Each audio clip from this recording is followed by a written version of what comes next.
আজি অসমবাসীৰ বাবে আমাৰ বাবে এটা অত্যন্ত সৌভাগ্যৰ দিন। যথেষ্ট মই আৱেগিকো হৈ পৰিছোঁ।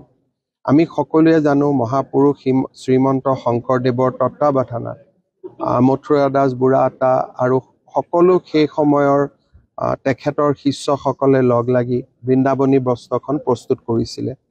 কালক্ৰমত ভূটানৰ পৰা টিবেটৰ পৰা ই আহি লণ্ডন মিউজিয়াম পায়। কোনোবা যদি লণ্ডন মিউজিয়ামত আহি তাক দেখিছে বেলেগ কথা, কিন্তু কোনো অসমীয়াই আজিলৈকে তাক নিজ চকুৰে দেখিবলৈ সৌভাগ্যৱান হোৱা নাছিল। আজি আমি এখন ঐতিহাসিক চুক্তি চহী কৰিলোঁ, যাৰ জৰিয়তে ব্ৰিটিছ মিউজিয়ামে বিচৰা ধৰণে এটা সুন্দৰ মিউজিয়াম অসমত JSW ফাউণ্ডেশ্যনে গঢ়ি তুলিব।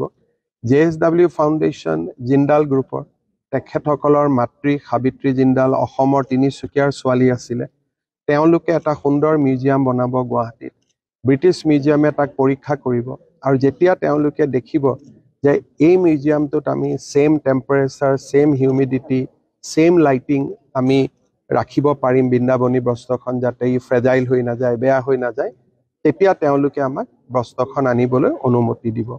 আমি ভাবোঁ যে মিউজিয়াম আমি 2027 চনৰ আগভাগত সম্পূৰ্ণ কৰিম আৰু 2027 চনত বৃন্দাবনী বস্ত্ৰ আমি অসমলৈ প্ৰদৰ্শনৰ বাবে লৈ যাব পাৰিম। সি পিছত আকৌ ব্ৰিটিছ মিউজিয়ামলৈকে উভতি আহিব।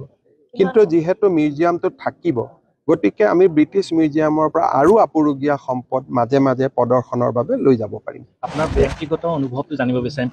2014 চনত মই প্ৰথম বৃন্দাবনী বস্ত্ৰ দেখা পাইছিলোঁ। 2019ত মই আকৌ চাব আহিছিলোঁ। মনত এটা বহু দিনৰ আশা আছিল যে ইয়াক কেনেবাকৈ এদিন অসমত লৈ যাব পাৰি নেকি। আজি সেই আশাটো পূৰণ হোৱাৰ পথত এটা প্ৰাপ্তিৰ অনুভৱ, অত্যন্ত গৰ্বিত অনুভৱ কৰিছোঁ। আৱেগো আহিছে মনত।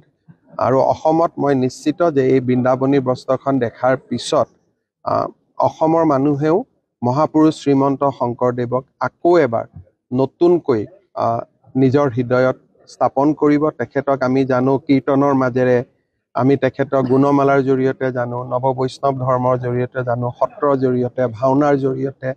বৃন্দাবনী বস্ত্ৰৰ পৰাও বা বৃন্দাবনী বস্ত্ৰৰ বিষয়েও আমাৰ নৱপ্ৰজন্মই মহাপুৰুষ শ্ৰীমন্ত শংকৰদেৱক বুজি উঠিব।